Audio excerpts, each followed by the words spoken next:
Hello students, today our topic is societal impacts, and as you know this is unit number 4 of your syllabus. In this lecture we are going to discuss some basic concepts related to societal impacts. So let's start. Students हम अभी तक अपने last videos में discuss कर चुके हैं नेटिकेट्स और intellectual property right. उसके अलावा हमने different types of cyber crimes को भी स्टडी किया, जैसे फिशिंग था, स्पूफिंग था, इसको भी स्टडी किया डिटेल में। और आज हम इसी टॉपिक को कंटिन्यू करते हैं। तो सोसाइटी इम्पैक्ट में एक बहुत इंपॉर्टेंट टॉपिक आता है digital footprints. Other cyber crime को थोड़ा डिटेल में स्टडी करने से पहले इसको देख लेते हैं। एक्चुअली आपका सिलेबस का फर्स्ट टॉपिक यही था, डिजिटल फुटप्रिंट। उसके बाद नेटिकेट्स दे रखा था, सिलेबस में मेंशन कर रखा था। तो डेफिनेटली एग्जाम में आएगा, ये आपका इससे रिलेटेड क्वेश्चन आ सकता है। बहुत ही डेली ये साइबर वर्ड में यूज़ होने वाला बहुत कॉमन वर्ड है डिजिटल फुटप्रिंट। तो इसको समझना होगा डिजिटल फुटप्रिंट क्या है। So digital footprint is a trail of the data you create while using the internet. देखिए, जब कभी भी हम इंटरनेट यूज़ करते हैं तो इंटरनेट पर हमसे रिलेटेड डेटा जो भी हम पोस्ट करते हैं, वटेवर हम ईमेल भेजते हैं, ये रिकॉर्ड हो जाता है आपका, और इसी को डिजिटल फुटप्रिंट कहा जाता है। और after so many number of years it can be found, और ये पता लगाया जा सकता है कि आपने क्या पोस्ट किया था, किस तरीके का मैसेज किया था आपने, किसे मेल किया था। ठीक है, तो इसी को डिजिटल फुटप्रिंट बोलते हैं। So it include the website you visit, email you send and the information you submit to online services. तो इसमें क्या इंक्लूड होता है? इसमें इंक्लूड होता है जो भी वेबसाइट आप विजिट कर रहे हैं। ठीक है, गूगल पर जैसे आप कुछ भी सर्च कर रहे हैं, आप कोई भी वेबसाइट विजिट कर रहे हैं, आप ईमेल भेज रहे हैं, ठीक है, या कोई ऑनलाइन सर्विसेज के लिए आप अपनी इन्फॉर्मेशन सबमिट कर रहे हैं। तो ये सबमिट करने के बाद ऐसा नहीं है कि वहाँ फिर सब कुछ ओवर हो जाता है। उसके बाद भी आपने क्या सर्च किया, आपने किसे मेल किया, आपने कौन सी वेबसाइट विजिट की, ये इन्फॉर्मेशन स्टोर्ड रहती है, और इसी को डिजिटल फुटप्रिंट बोला जाता है। So once unique set of digital activities, action and communication that leaves a data trace on the internet or a computer or other digital device and can identify the particular user or device। तो इसी definition को थोड़ा सा और extend किया गया। इसमें बताया गया है कि डिजिटल फुटप्रिंट के थ्रू आपकी इंफॉर्मेशन, या कि जिस डिवाइस के थ्रू आपने इंफॉर्मेशन को एक्सेस किया, उसकी कंप्लीट इंफॉर्मेशन स्टोर हो जाती है कि आपने कौन कौन सी एक्टिविटी की, कौन कौन से एक्शन किए, परफॉर्म किए नेट पर, क्या क्या किस तरीके से आपने कम्युनिकेशन किया। तो एक ये डेटा ट्रेस रह जाता है इंटरनेट पर, और इसी को डिजिटल फुटप्रिंट बोला जाता है। So digital footprint are sometimes broken down into active and passive data traces.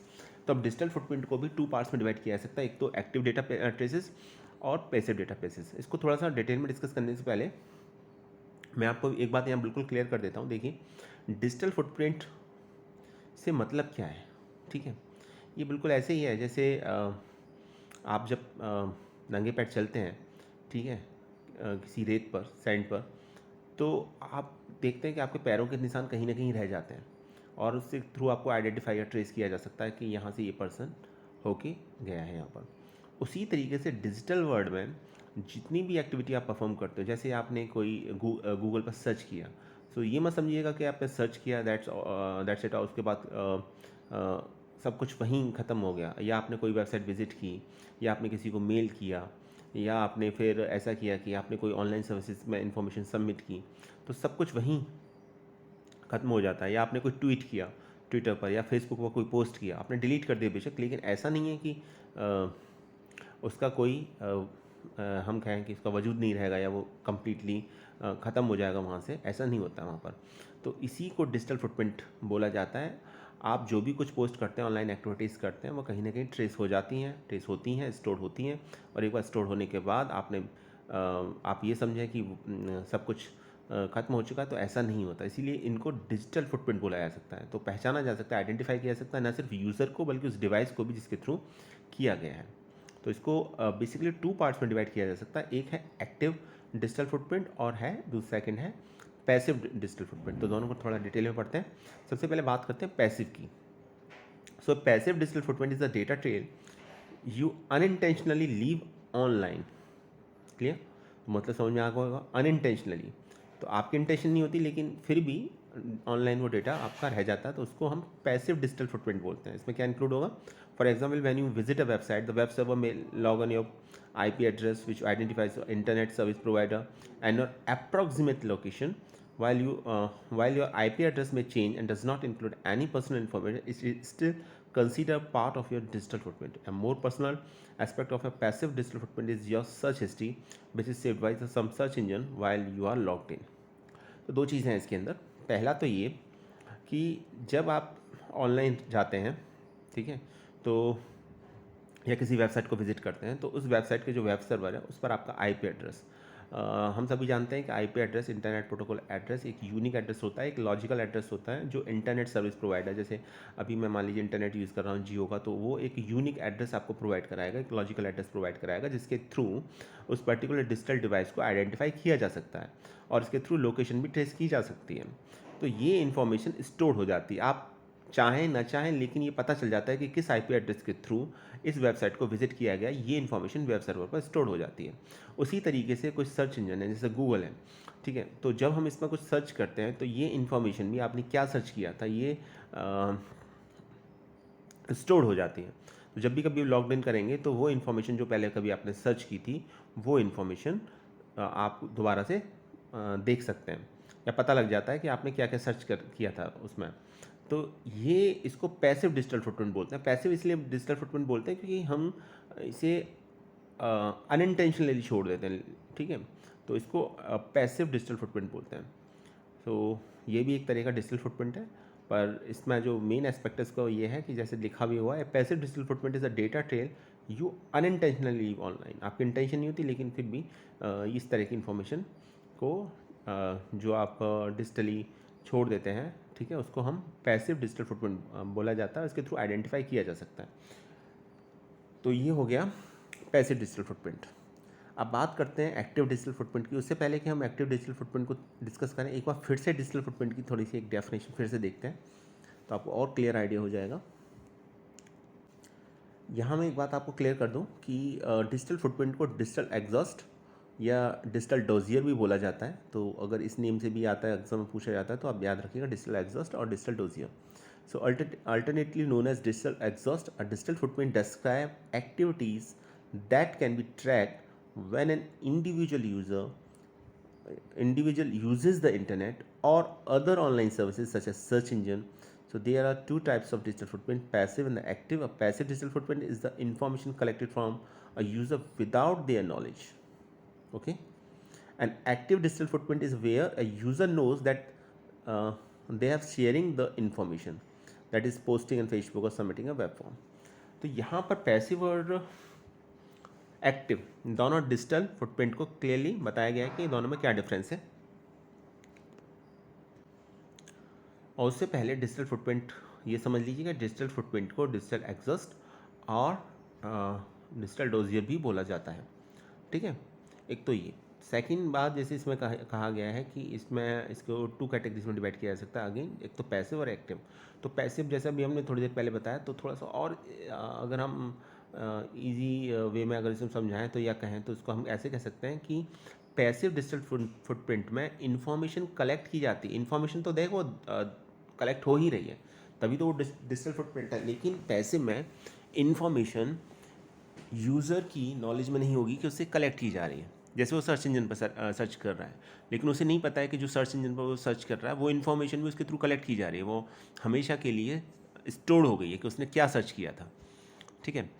लेकिन एक्टिव डिजिटल फुटप्रिंट में ऐसा नहीं होता. एक्टिव डिजिटल फुटप्रिंट में यूज़र को पता होता है कि ये इन्फॉर्मेशन स्टोर हो रही है या शेयर हो सकती है. जैसे फेसबुक पर है, कोई पोस्ट कर रहा है आपका, ठीक है, तो या ट्विटर पर है, पोस्ट कर रहे हो, आप कोई मैसेज पोस्ट कर रहे हो, तो आपको पता है कि आप पोस्ट कर रहे हो. पोस्ट करने का मतलब ही है कि आप दूसरों को बताना चाहते हो कि ये इन्फॉर्मेशन आप दे रहे हो वहाँ पर. तो अब उसके बाद अगर आप डिलीट भी कर देंगे after certain period of time, तो भी ऐसा नहीं है कि वो मैसेज डिलीट हो जाएगा और ये रिकॉर्ड में कहीं नहीं रहेगा कि आपने क्या पोस्ट किया था. ऐसा नहीं है, ठीक है. तो एक्टिव डिजिटल फुटप्रिंट में यूज़र को पता होता है कि वो क्या शेयर कर रहा है, किस तरह की इन्फॉर्मेशन शेयर कर रहा है. तो जब कभी भी हम फेसबुक पर या किसी सोशल नेटवर्किंग साइट पर पोस्ट करते हैं, तो हमें याद रखना चाहिए कि ये इन्फॉर्मेशन हम डिजिटल फुटप्रिंट अपने छोड़ रहे हैं यहाँ पर, और हमें को ईजिली ट्रेस किया जा सकता है, आइडेंटिफाई किया जा सकता है. और इसी तरीके से अगर हम कोई वेब फॉर्म सबमिट कर रहे हैं तो उसको भी हम एक्टिव डिजिटल फुटप्रिंट में कंसीडर करेंगे. तो यहाँ पर टू कैटेगरीज हैं, एक तो एक्टिव और एक पैसिव. पैसिव में जैसे मैंने बताया, तो पैसिव में डिजिटल फुटप्रिंट में इंफॉर्मेशन कलेक्ट होगी collected from A user without their knowledge, इसमें यूज़र को पता ही नहीं होगा उसे, ठीक है। लेकिन एक्टिव में क्लियरली उसे पता होता है कि ये इन्फॉर्मेशन स्टोर हो रही है। तो ये डिजिटल फुटप्रिंट के 2 टाइप्स थे। आई थिंक क्लियर हो गया होगा। अब जरा एक्टिव फुटप्रिंट को और थोड़ा सा डिटेल में डिस्कस करते हैं।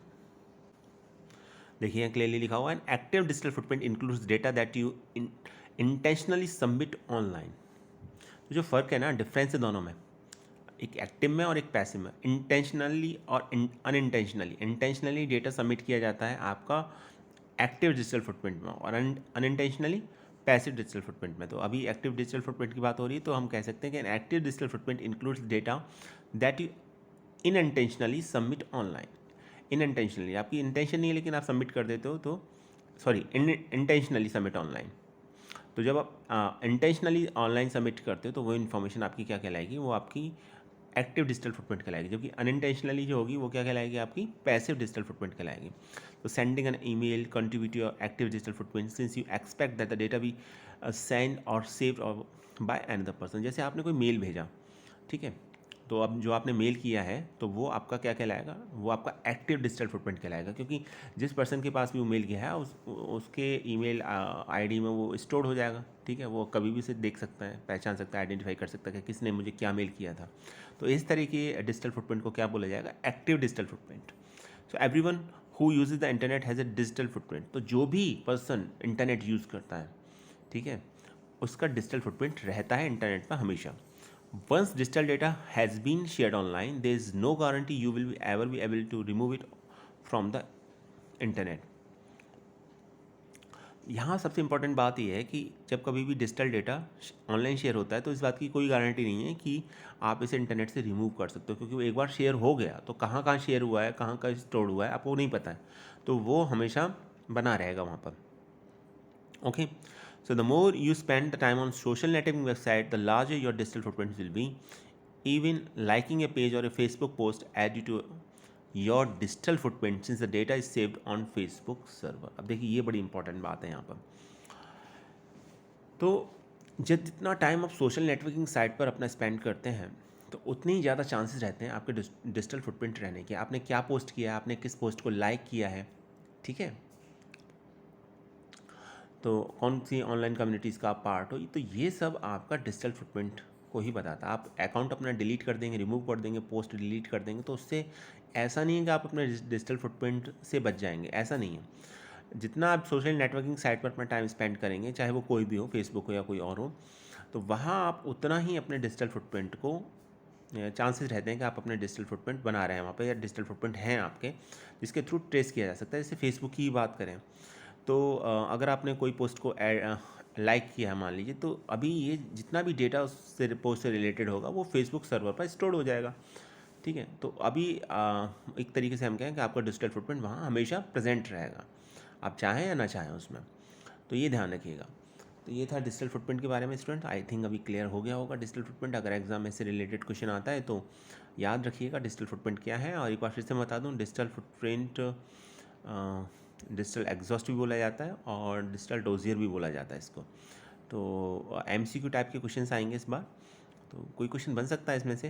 एक I think definition type question बनना चाहिए, इसमें से पूछा जा सकता है डिजिटल फुटप्रिंट से रिलेटेड 3 या 4 डेफिनेशन दे रखी होगी, उसमें से कहा जाएगा कि या फिर ऐसा हो सकता है कि ये कहा जाए डिजिटल फुटप्रिंट क्या है, आपसे पूछा जाए और 3 या 4 डिफरेंट डेफिनेशन दे रखी है, उनमें से आपको अप्रोप्रिएट डेफिनेशन दे रखी होगी या अलग अलग डेफिनेशन दे रखी होंगी, लेकिन कॉन्सेप्ट सेम ही होगा, सेम कॉन्सेप्ट को डिस्क्राइब कर रही होंगी। तो कुछ ऐसा भी आ सकता है कि जिसमें से एक ऑप्शन ऑल ऑफ दीज हो। तो अगर आपको कॉन्सेप्ट समझ में आ जाएगा तो मुझे नहीं लगता कि कोई प्रॉब्लम होगी आपको, ठीक है। या एग्जाम्पल के बेस फॉर्म में पूछा जा सकता है कि इसमें से कौन सा एग्जाम्पल डिजिटल फुटप्रिंट का है, या एक्टिव डिजिटल फुटप्रिंट का है, या पैसिव डिजिटल फुटप्रिंट का है, तो वो भी आ सकता है। तो इस तरीके से क्वेश्चन बन सकते हैं।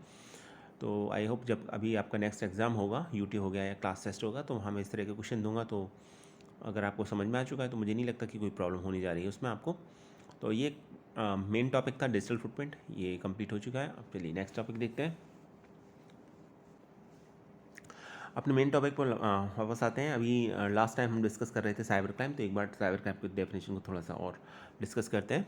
तो the US Department of Justice DOJ divides cyber crimes into 3 categories. तो US Department of Justice DOJ ने साइबर क्राइम को 3 कैटेगरीज में डिवाइड किया है। 3 कैटेगरीज बताई हैं कि इसको साइबर क्राइम हम समझ सकते हैं, मान सकते हैं। वो क्या है? फर्स्ट पॉइंट क्या है? Crimes in which the computer device is the target, for example to gain network access, जिसमें कंप्यूटर डिवाइस ही टारगेट होगी।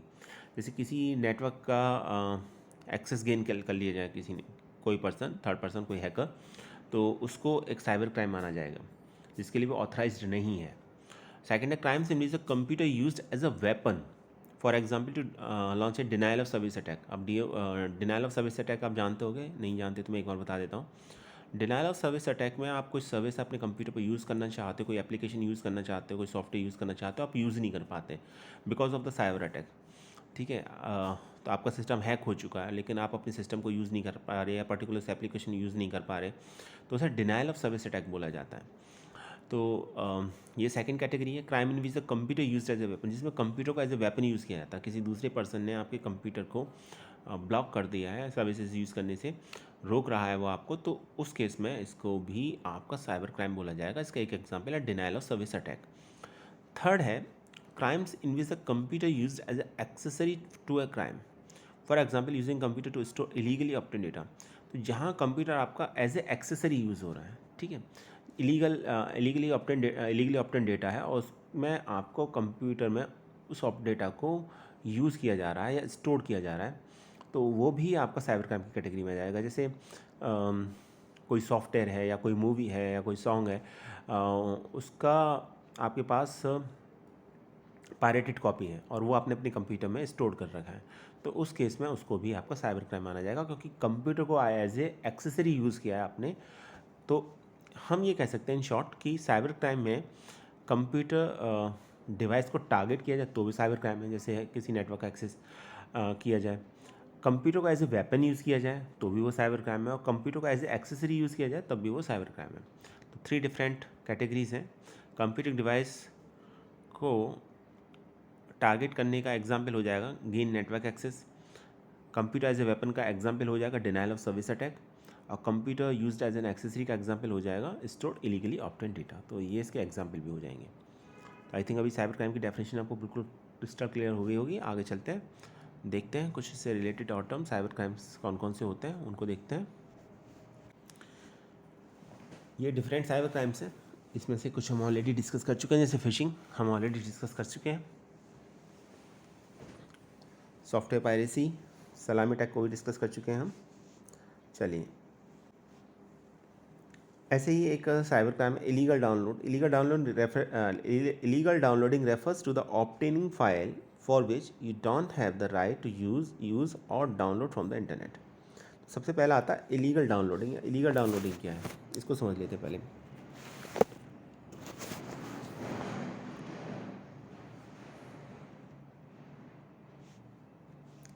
Okay, so illegal downloading refers to the obtaining files for which you don't have the right to use और download from the internet.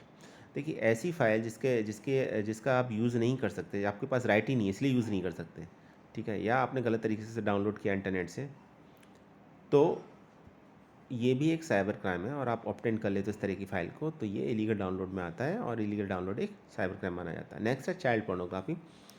Child pornography is defined as any visual और written representation including image, movies, or text that depicts or advocates sexual activity, including the sexual molestation or exploitation of anyone under the age of 18. So word पर focus कीजिएगा यहाँ पर, anyone under the age of 18, ठीक है, एक तो ये, और सेकंड है सेक्सुअल मोलेस्टेशन और एक्सप्लॉयटेशन। मैं उसमें क्या, आप जो रिप्रेजेंटेशन है वो इमेज, मूवीज़ या टेक्स्ट फॉर्म में हो सकता है, तो ये सब किस में आता है आपका चाइल्ड पोर्नोग्राफी में। अब इसके लिए पनिशमेंट क्या है? Information technology act 2000 and Indian penal code 1860 provides protection from child pornography. तो ये चाइल्ड पोर्नोग्राफी से प्रोटेक्ट करते हैं। आपका आईटी एक्ट 2000 है और इंडियन पिनल कोड 1860 है आपका, तो ये आपका प्रोटेक्ट करते हैं चाइल्ड पोर्नोग्राफी से।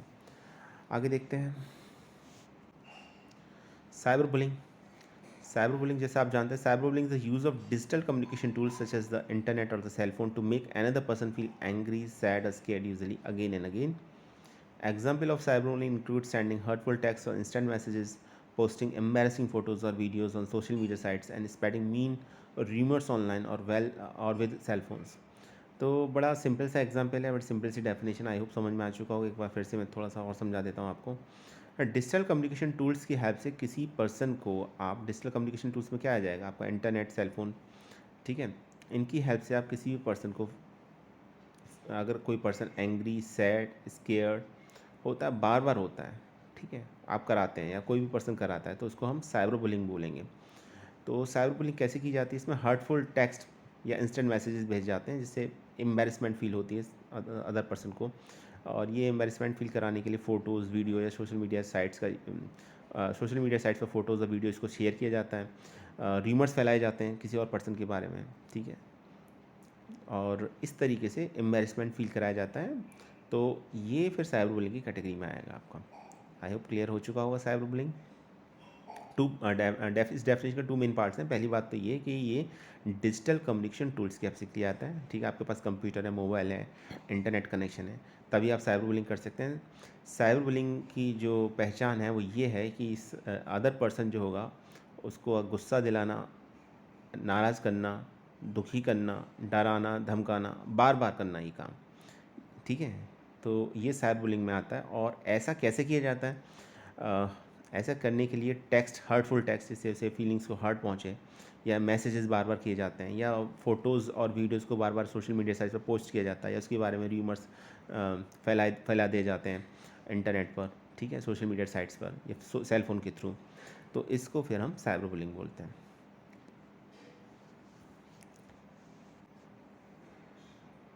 तो cyber bullying is a bullying that takes place over digital devices like cell phone, computer and tablets. तो इस डेफिनेशन को फिर हमने पार्ट्स में डिवाइड किया है। तो फर्स्ट पार्ट समझिए इसका। Cyber bullying is a bullying that takes place over digital devices like cell phone, computers and tablets. तो साइबर बुलिंग आपका डिजिटल डिवाइसेस के थ्रू होता है, जैसे सेल फोन है, कंप्यूटर और टैबलेट है। Cyber bullying can occur through SMS, text and apps, और online in social media forums और gaming where people can view, participate और इन शेयर कंटेंट। तो साइबर बुलिंग कहाँ होता है और कैसे होता है? SMS, टेक्स्ट या एप्लीकेशन के थ्रू होता है। और ये कहाँ होगा? सोशल मीडिया साइट्स पर, डिफरेंट फोरम्स पर, ठीक है, गेमिंग कम्युनिटीज़ होती हैं वहाँ पर, जहाँ लोग शेयर करते हैं, पार्टिसिपेट करते हैं अपने कंटेंट को वहाँ।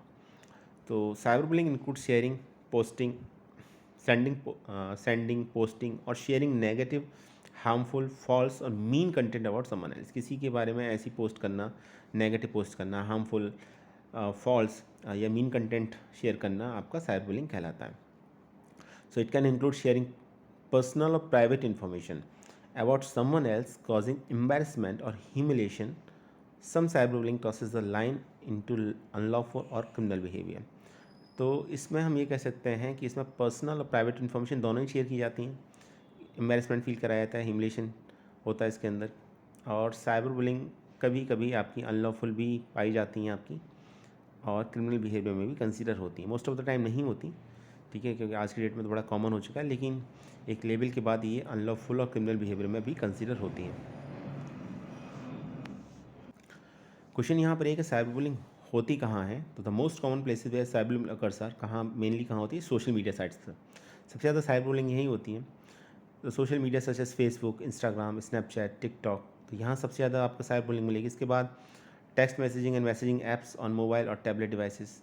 तो जितने भी टेक्स्ट मैसेजिंग ऐप्स हैं या मैसेजिंग ऐप्स हैं आपकी मोबाइल में, टैबलेट में, वहाँ भी साइबर बुलिंग होती है। इंस्टेंट मैसेजिंग ऐप्स हैं, डायरेक्ट मैसेजिंग ऐप हैं, ऑनलाइन चैटिंग है, वहाँ भी साइबर बुलिंग होती है। डिफरेंट ऑनलाइन फोरम्स हैं, चैट रूम्स हैं, मैसेज बोर्ड्स हैं, जैसे रेडिट है, ईमेल है, वहाँ भी होती हैं।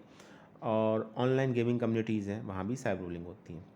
तो जहाँ भी देखिए आपकी, जहाँ भी ऐसा कोई प्लेटफॉर्म, डिजिटल प्लेटफॉर्म जहाँ लोग अपनी बात शेयर करते हैं, ग्रुप बनाते हैं, ठीक है, कंटेंट को डिस्कस करते हैं, वहाँ साइबर बुलिंग हो सकती है आपकी।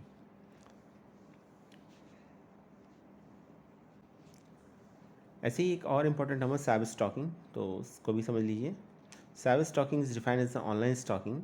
It involve the repeated use of the internet और other electronic means to harass, intimidate और frighten a person or a group. And cyber stalking is a crime in which the attackers harass a victim using the electronic communication such as email, instant messaging, or message posted to a website or a discussion group. Cyber stalking messages differ from ordinary spam in that a cyber stalker targets a specific victim with often threatening messages, while the spammer targets a multitude multitude of recipients with simply annoying messages. तो 2-3 important part है। Cyber bullying अभी हमने पढ़ा। Cyber stalking अगर हम जाएंगे तो एक लेवल आगे की बात होगी ये साइबर स्टॉकिंग। साइबर स्टॉकिंग में क्या होता है आपका repeated use of the internet. ठीक है, इंटरनेट का बार बार यूज़ किया जाता है और कर इससे क्या किया जाता है और दूसरे इलेक्ट्रॉनिक मीन्स हैं जैसे डिवाइसेज हैं उनके थ्रू किसी को हैरेस इंटिमिडेट या फ्राइटन अ पर्सन और अ ग्रुप, तो डराया जाता है, धमकाया जाता है, हैरेसमेंट किया जाता है। तो यहाँ आपका जो वर्ड यूज़ होता है उसे कहते हैं हम साइबर स्टॉकिंग। तो इसमें कोई डाउट नहीं कि साइबर स्टॉकिंग एक साइबर क्राइम है। ठीक है, साइबर बुलिंग को अनलॉफुल है कुछ सर्कमस्टेंसेज में, पर साइबर स्टॉकिंग ऑलवेज एक साइबर क्राइम है, इसको याद रखिएगा। इसमें अटैकर क्या करता है, अटैकर विक्टिम का हरेसमेंट करता है इलेक्ट्रॉनिक कम्युनिकेशन के थ्रू, ईमेल करता है, इंस्टेंट मैसेजिंग करता है या वेबसाइट पर पोस्ट करता है, डिस्कशन ग्रुप पर जो डिफरेंट डिस्कशन ग्रुप है वहाँ पर पोस्ट करता है। तो जो साइबर स्टॉकिंग होती है ये एक स्पैम से बिल्कुल थोड़ा सा अलग है, इसलिए अलग है क्योंकि यहाँ जो विक्टिम है वो एक स्पेसिफिक पर्सन है। ठीक है, स्पैम में क्या होता है आपका डिफरेंट रिसिपेंट्स होते हैं, वहाँ उनको एनोइंग मैसेजेस सेंड किए जाते हैं, तो वहाँ उसके उससे कंपैरिजन में टोटली अलग है। तो ओवरऑल हम ये कह सकते हैं कि साइबर स्टॉकिंग में किसी भी एक पर्सन या ग्रुप को डराया जाता है, धमकाया जाता है, हैरेसमेंट किया जाता है। ठीक है, और ये एक साइबर क्राइम है और ये आपका ईमेल या इंस्टेंट मैसेजिंग के थ्रू किया जाता है, डिस्कशन ग्रुप के थ्रू किया जाता है। इसके बाद एक वर्ड आता है क्राउड सोर्सिंग। तो ये एक इम्पॉर्टेंट वर्ड है। अभी हमने ये इसका साइबर क्राइम से कोई मतलब नहीं है, ये एक ऐसे ही जानना आपको समझना पड़ेगा कि क्राउड सोर्सिंग क्या होती है। तो क्राउड सोर्सिंग जैसा वर्ड बता रहा है, crowd sourcing is the act of collecting services ideas और content through the contribution of a large group of people.